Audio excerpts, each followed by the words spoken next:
My name is Mark Walsh from Integration Training. I'm a stress management trainer, and people often ask me, what are the signs and symptoms of stress so I can recognise it in myself and in colleagues around me? First of all, I think a disclaimer. If you do think you're suffering from stress, you might want to go see your occupational health department if you have one at work, or your doctor. So don't take this too seriously. So some of the symptoms. Mental symptoms. If you want to play a game, you can give yourself a point for each of these. People suffering from stress often have memory issues, concentration issues, worrying about the future, thinking about the past excessively. So if you have any of those, give yourself a point for each. Behavioural symptoms, worth a point each. It can be things like changes to diet, to sleep, to sexual activity, drinking more.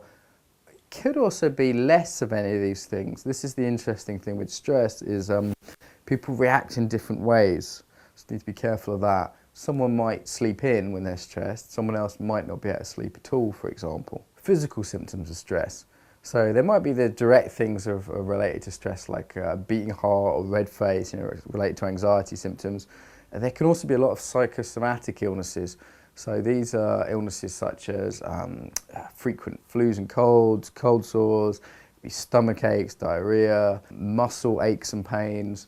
These are very, very common in stressed people, particularly if they're not talking about it. I've found that the stress shows up physically somehow.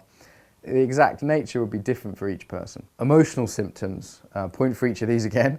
It could be just general unhappiness, even through to depression, anxiety, worry, agitation. Having a short temper, being quick to anger is a very common one. Stressed people can often react quite strongly to small things because of the build-up. Perhaps people feeling lonely. Spiritually, one could also see a symptom of stress as being disconnected to one's sense of real meaning, what one really cares about. And if you're in a group symptoms of stress, say in the workplace, would be things like increased conflict, increased staff turnover, lower morale. So you have group symptoms of stress as well as individual. So what to do about it? Well, of course, if it's seriously affecting your health, your relationships, your productivity, then of course, go see the doctor.